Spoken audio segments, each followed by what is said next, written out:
wabarakatuh. Nahmaduhu wa nusalli wa nusallim ala rasulihil karim amma ba'du.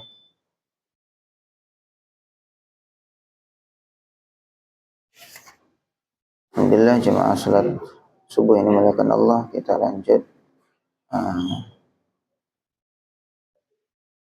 ngaji Aqidatul Awam ila hadratin Nabi Mustafa Muhammad sallallahu alaihi wasallam wa azwajihi wa awladihi wa dzurriyyatihi jami'an ali baiti jami'an ikhwana bi wal mursalin alaihi wassalatu wassalamu syuhada wa salim alaikum wa rahmatullahi wa barakatuh. Syekhna sallallahu alhamdulillah syekh Muhammad wa syekh Abdul Bismillah ila Sayyid Ahmad al-Marzuq al-Malik al-Maki ila Sayyid Muhammad bin Alawi bas lagi Ustaz Muhammad Ihya Ulumuddin Allahumma afina barakatuh man wa masalih fi dunya wal akhirah. Al-Fatihah. A'udzu billahi minasy syaithanir rajim. Bismillahirrahmanirrahim. Alhamdulillahi rabbil alamin. Arrahmanir rahim. Maliki yaumiddin. Iyyaka na'budu wa iyyaka nasta'in. Ihdinas siratal mustaqim. Siratal ladzina an'amta 'alaihim ghairil maghdubi 'alaihim waladdallin. Amin. Oke, kita lanjut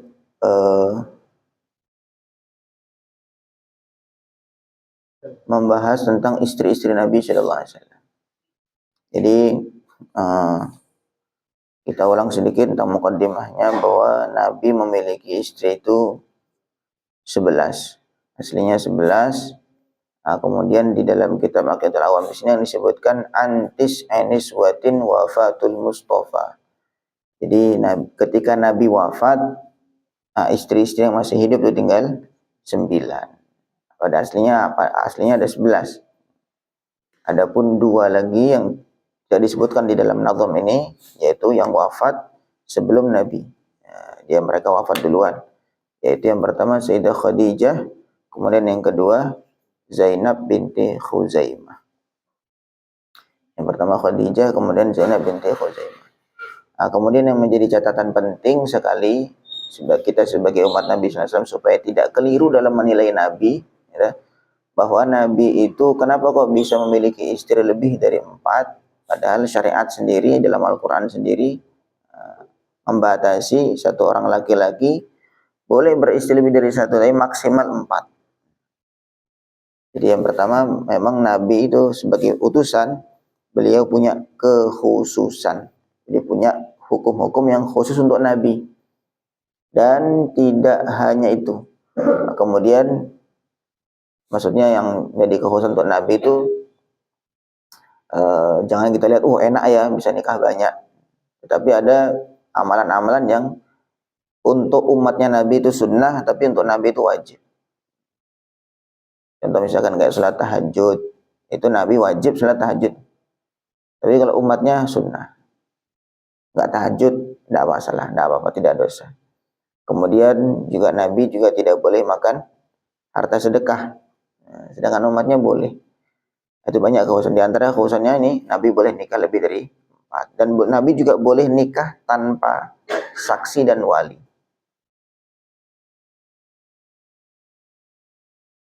Inna ahlalna laka azwajaka allati ataita ujurahunna wa ma malakat yaminuka mimma afa Allah 'alaik wa banati ammika wa banati ammatika wa banati khalika wa banati khalatika allati hajarna ma'ak wa imra'atan mu'minatan iwahabat nafsaha lin nabi. Jadi kalau seorang wanita menyerahkan diri, saya mau jadi istri engkau ya Nabi, iwahabat nafsaha lin nabi in aradan nabiyyu ayyastankihaha khalisatan laka min dunil mu'minin. Jadi kekhususan untuk Nabi boleh nikah tanpa wali, tanpa saksi. Asalkan memang wanita itu mau, dia menyerahkan dirinya untuk menjadi istri Nabi Muhammad sallallahu alaihi wasallam. Kemudian tentu saja pernikahan Nabi dengan istri beliau yang banyak ini adalah karena maslahat-maslahat yang tertentu, maslahat-maslahat yang sangat banyak. Di antara tentu maslahat agama. Yang pertama, Nabi itu tidak selalu di luar rumah. Nabi itu ada kalanya di dalam rumah. Maka karena perbuatan Nabi itu semuanya menjadi ada pengaruhnya kepada umat, maka yang meriwayatkan tentang kehidupan Nabi di dalam rumah itu adalah istri-istri beliau. Gimana Nabi berpakaian, gimana Nabi kalau makan, di dalam rumah begitu. gimana Nabi memperlakukan istri-istri beliau. Maka termasuk Sayyidah Aisyah radhiyallahu taala anha itu termasuk mukthirun. Mukthirun itu para sahabat yang meriwayatkan hadis lebih dari 1000. Itu Sayyidah Aisyah karena beliau cerdas. Itu masalahnya. Kemudian masalah yang kedua, kepentingan yang kedua adalah dengan Nabi menikahi banyak tokoh-tokoh. Itu tokoh-tokoh dari yang awalnya itu musuh, kemudian sama Nabi karena wanita itu jadi tawanan, kemudian akhirnya banyak yang masuk Islam karena merasa dihormati oleh Nabi. Nah, ini satu suku kita nih dihormati oleh Nabi, dijadikan istri, maka sukunya itu juga banyak yang masuk Islam. Kenapa ini menjadi penting untuk kita? Karena banyak orang-orang orientalis ya, orang-orang barat yang dia sengaja belajar agama tetapi untuk menjatuhkan agama itu sendiri. Karena orang-orang kafir itu mereka tahu bahwa tidak mungkin menyerang orang Islam itu secara fisik. Mesti kalah. Karena orang Islam itu dia punya semangat jihad yang tidak mungkin padam kecuali mati. Orang Islam walaupun jarang sholat, jarang puasa, pokoknya kurang soleh lah. Tapi kalau udah perang atas nama agama itu dia berani mati. Maka orang Islam itu dia punya semangat jihad yang tinggi. Sehingga orang kafir itu dia sudah nyerah duluan kalau sudah urusan dengan perang fisik. Maka caranya adalah dengan mereka pelajari Islam, kemudian dirusak dari dalam. Dirusak dari dalam. Dibuat kecintaan umat Islam ini kepada agamanya menjadi lemah.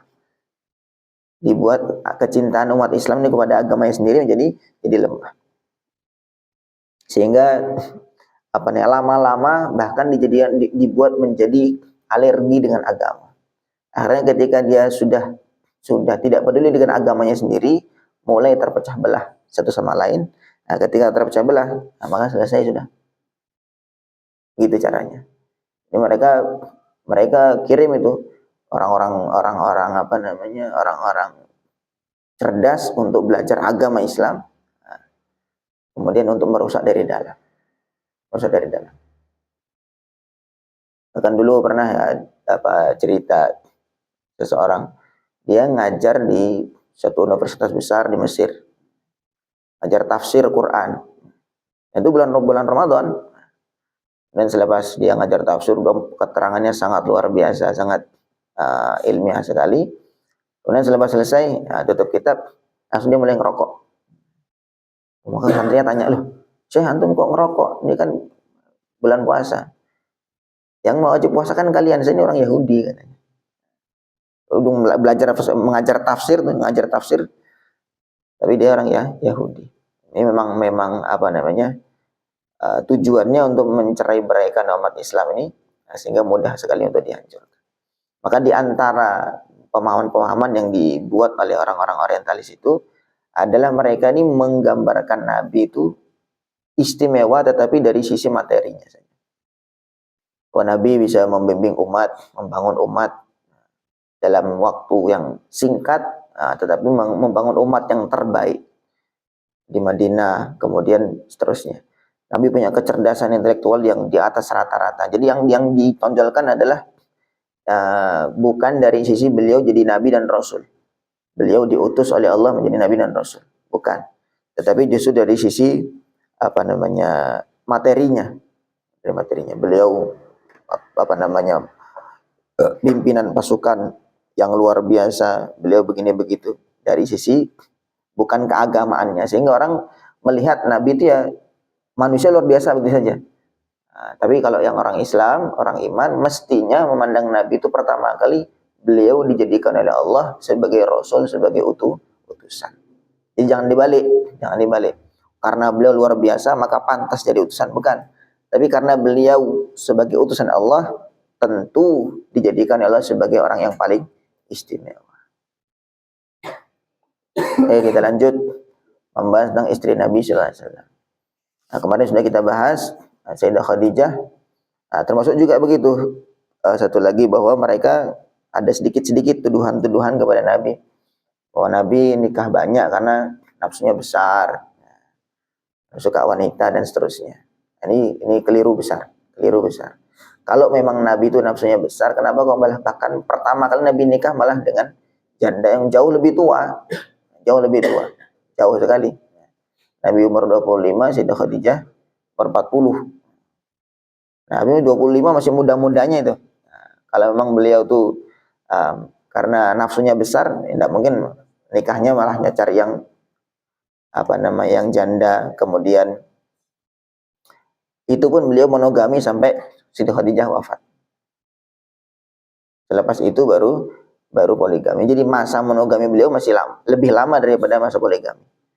Nah, masa beliau dengan Khadijah sendiri itu lebih lama daripada beliau poligami dengan istri-istri yang lain. Dan seluruh istri Nabi itu semua janda, kecuali Sayyidah Aisyah radhiyallahu taala. Satu-satunya istri Nabi yang perawan adalah Sayyidah Aisyah radhiyallahu taala. Wali mazidil bayani, untuk tambahan penjelasan, nadzkuru, kami menyebutkan nubdzatan, satu ringkasan sekelumit mimma yata'allaqu biha ulai tis'i, tentang istri Nabi yang 9 radhiyallahu anhunna kama yali. Yang pertama Aisyah bintu Abi Bakrin As-Siddiq. Yang pertama Sayyidah Aisyah binti Abu Bakar. Tazawwajaha sallallahu alaihi wasallam di Makkah. Nabi menikah dengan Siti Aisyah di Makkah fi Syawal, pada bulan Syawal. Wahiyya bintu sab'i sinin, sedangkan Siti Aisyah itu umurnya masih 7 tahun. Wabana, dan Nabi tinggal satu rumah bil Madinati, di Madinah. Wahiyya bintu tis'i sinin, sedangkan umurnya Siti Aisyah adalah 9 tahun. Jadi nikah tapi tidak langsung tinggal serumah. Umur 7 tahun tuh nikah, sudah sama jadi istri, tetapi belum tinggal serumah langsung. Tinggal serumah setelah hijrah ke Madinah. Nah, nikahnya waktu di Mekah. Nah, kemudian setelah hijrah ke Madinah baru Nabi ajak Siti Aisyah tinggal satu rumah. Waktu itu usia beliau sudah 9 tahun.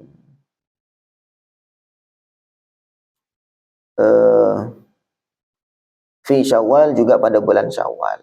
Jadi tepat pada nikahnya bulan Syawal, tinggal serumahnya juga bulan Syawal. Ala ra'si thamaniyati ashhurin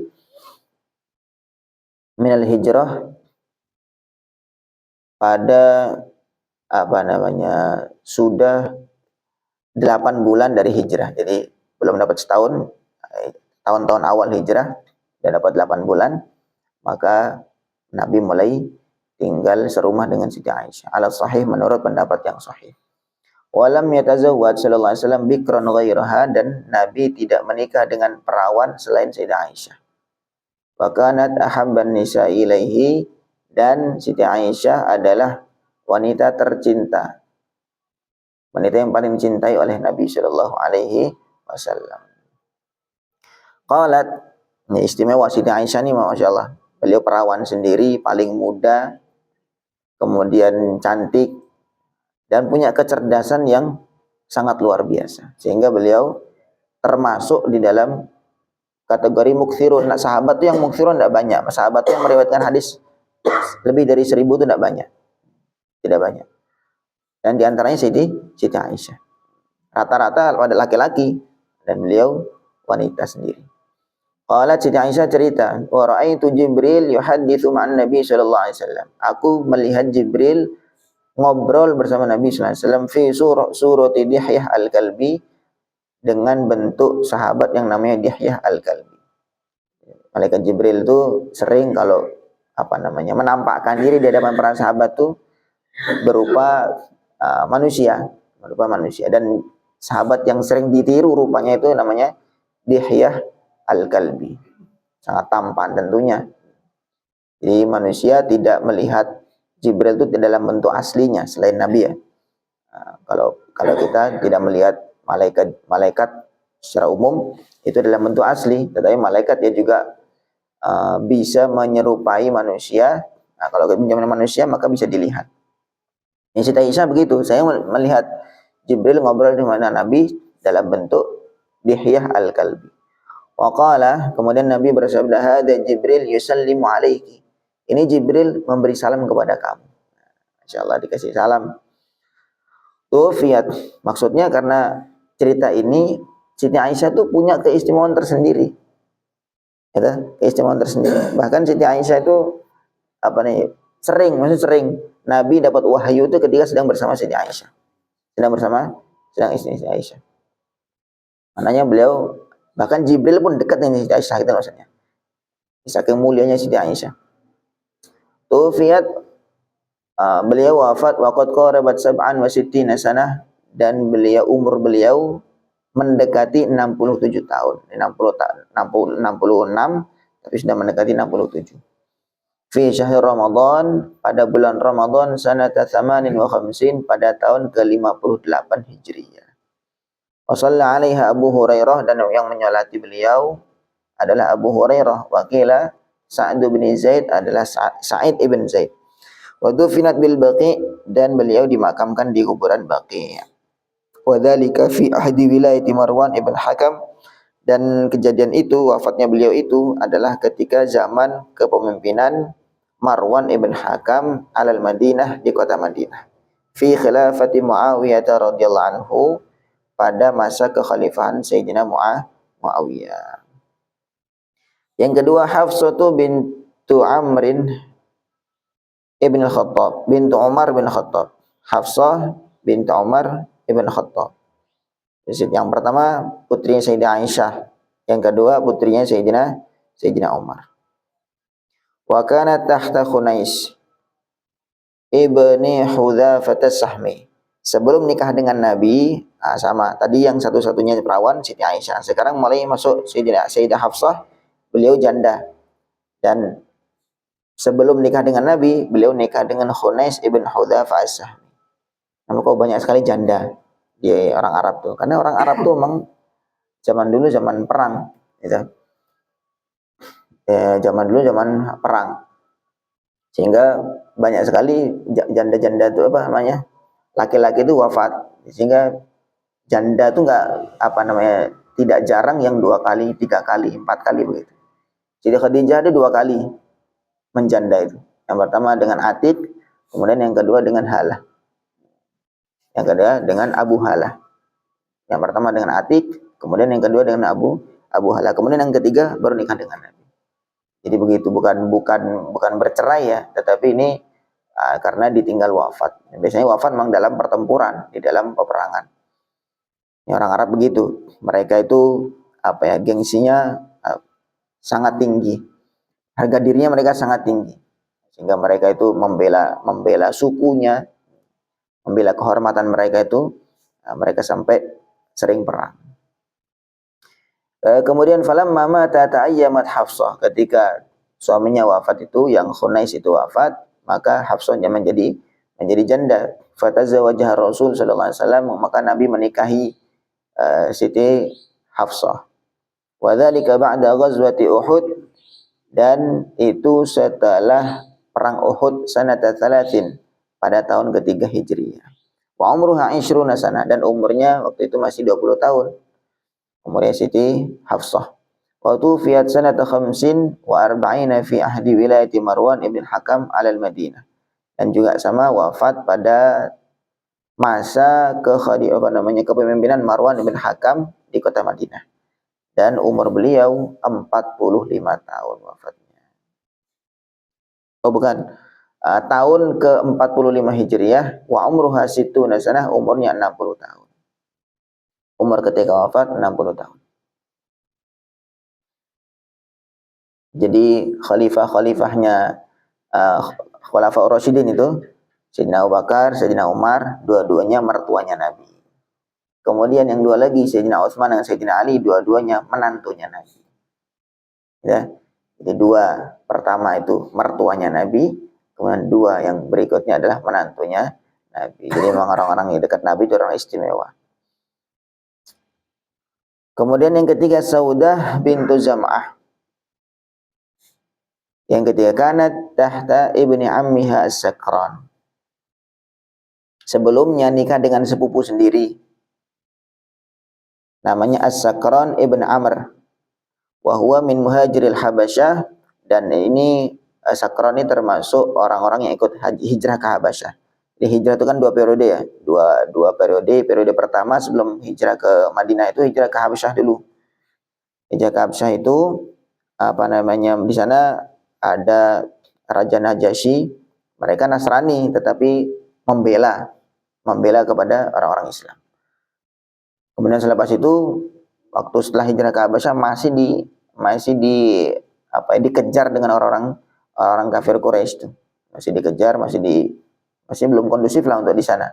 Akhirnya periode kedua baru hijrah ke Madinah. Sedangkan waktu itu di Madinah sudah banyak orang Islam.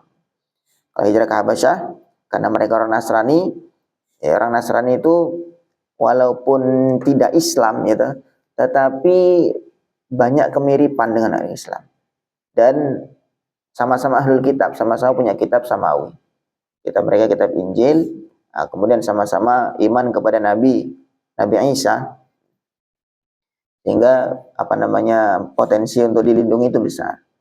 Tapi kemudian selepas itu hijrah ke Madinah, di Madinah lebih kondusif lagi karena orang di sana sudah banyak yang masuk Islam. Jadi masa-masa di Mekah, Nabi di Mekah itu orang-orang di Madinah itu kebanyakan orang Yahudi Nasrani, dan mereka orang Yahudi ini orang ahlul kitab, orang sudah baca kitab-kitab samawi, kitab-kitab yang sebelumnya, agama-agama sebelumnya itu sudah menjelaskan bagaimana munculnya Nabi terakhir. Sehingga ketika itu mereka sudah baca berita itu, mereka ingin membuktikan, datanglah mereka ke Mekah. Benar nggak sih Nabi terakhir itu sudah datang, sudah lahir? Ketika jumpa dengan Nabi Muhammad SAW, wah cocok ini dengan yang ada di kitab saya. Maka langsung iman. Ketika mereka balik ke Madinah, mereka ngabarkan keluarganya, ngabarkan teman-temannya, sukunya semua, bahwa Nabi akhir zaman sudah datang. Akhirnya sudah banyak yang masuk Islam, bibit-bibit Islam di sana. Sehingga tentunya menjadi lebih lebih diterima hijrahnya Nabi dan para sahabat ke Madinah. Nah ini suaminya Saudah bintu Zam'ah, yang pertama namanya Sakran ibn Amr, itu min muhajiril Habasyah, orang yang sempat ikut ke hijrah ke Habasyah. Justru orang masuk Islam awal-awal. Tsumma qadima Makkah, kemudian keduanya itu datang ke Makkah, fama tabiha, kemudian si Sakran ini wafat di mana? Di Makkah. Walam yaqib, dan tidak meninggalkan anak. Fatazawajaha sallallahu alaihi wasallam ba'dahu fi Ramadan. Kemudian Nabi nikah dengan Saudah bintu Zam'ah ini pada bulan Ramadan li sanatil 'asyrah minan nubuwah, pada tahun ke-10 kenabian, ba'da wafati Khadijah radhiyallahu anha, setelah wafatnya Siti Khadijah. Jadi tadi ini urutannya ketiga, tetapi yang dinikah Nabi selepas Siti Khadijah pertama kali adalah Saudah. Bahkan sebelum Nabi hijrah itu nikah dengan Saudah. Wa tuwfiyat fi akhir khilafati Umar radhiyallahu anhu al-masyhur. Kemudian Saudah wafat itu di akhir kekhalifahan Sayyidina Umar radhiyallahu anhu, menurut qaul yang masyhur. Allahu Akbar. Satu lagi, enggak terlalu panjang. Yang keempat, Sofiyah itu bintu Huyai ibn Akhtab. Yang keempat namanya Sofiyah. Ya, kalau dibuat nazam, dibuat nazam. Aisyatu wa Hafsatu wa Saudah, Safiyatun Maimunatun wa Ramlah, Hindun wa Zainabun kadza Juwairiyah, lil mu'minina ummahatun mardiyah. Ini kalau dibuat nazam mudah dihafal. Tapi kalau nggak dibuat nazam, siapa tadi? Istri-istri Nabi sudah tidak hafal lagi, tidak begitu kenal. Makanya dibuat di antara metodenya para ulama supaya memudahkan hal-hal yang dasar itu untuk dihafal, mudah dihafal, adalah dibuat dengan bentuk nazam, dengan bentuk lagu, sehingga mudah dihafal. Terutama untuk anak-anak yang anaknya masih kecil, dia bisa menghafalkan dengan mudah. Yang keempat, Sofiyah bintu Huyai ibn Akhtab, Sayyidu Bani Nadhr, adalah pimpinannya Bani Nadir, orang Yahudi dari Bani Nadir. Min sibti Harun ibn Imran alaihi wassalam, dari keturunan Nabi Harun ibn Imran alaihi wassalam. Kanat inda Salam ibn Mishkam al-Yahudi, sebelumnya Suaminya namanya Salam ibn Mishkam al-Yahudi. Ini orang Yahudi. Tsumma khalafahu 'alaiha Kinanatu ibnu Abil Huqaiq. Kemudian selepas itu apa namanya, dari Salam janda kemudian diganti dengan dinikah oleh Kinanah ibn Abil Huqaiq. Wa huma sya'iran. Kemudian dua-duanya adalah ahli syair. Orang-orang yang orang Arab itu di antara juga mereka banyak yang ahli syair, ahli bikin pantun atau puisi. Faqutila anha Kinanatu, kemudian si suaminya yang namanya Kinanah, suami kedua, itu terbunuh dalam peperangan. Walam talid li ahadin minhuma, dan si Sofiyah itu tidak memiliki anak dari dua suami sebelumnya itu. Tidak memiliki anak. Wastafaha Rasulullah sallallahu alaihi wasallam li nafsihi, kemudian Nabi menikahi Sofiyah untuk diri beliau. Fa'ataqaha wa tazawwajaha, awalnya menjadi budak. Nah, kemudian Nabi memerdekakan Siti Sofiyah ini, kemudian menikahi. Wa ja'ala itqaha sidaqaha, dan Nabi menjadikan apa namanya, maharnya itu adalah kemerdekaannya. Jadi kamu saya merdekakan, kemudian saya nikahi. Nah, maharnya apa? Ya merdekanya kamu itu menjadi mahar. Wa kanat lam tablugh sab'a asyrata sanatan, dan waktu itu umurnya belum sampai 17 tahun. Wa tuwfiyat fi Ramadan, dan pada wafat pada bulan Ramadan sanata khamsin, pada tahun 50 Hijriah. Wa qila itsnaini wa khamsina fi ahdi Muawiyah radhiyallahu anhu. Ada sebagian mengatakan, riwayat mengatakan wafatnya tahun ke-52 Hijriah pada masa kekhalifahan Muawiyah. Wa dufinat bil Baqi', dan juga dikuburkan di kuburan Baqi'. Insyaallah. Ini cukup sekian dulu saya rasa. Jadi beberapa catatan itu yang penting kita pegang adalah Nabi itu menikah bukan karena nafsu beliau, tetapi ada maslahat-maslahat yang berkaitan dengan agama. Allahu Akbar. Ada yang bertanya? Tidak ada, mudah-mudahan bisa difahami, mudah-mudahan ada manfaatnya yang menjadi tambahan cinta kita kepada Nabi dan keluarga beliau. Kita akhiri, subhanallah bihamdihi, subhanakallahumma bihamdika, asyhadu an la ilaha illa anta, astaghfiruka wa atubu ilaik. Assalamualaikum warahmatullahi wabarakatuh.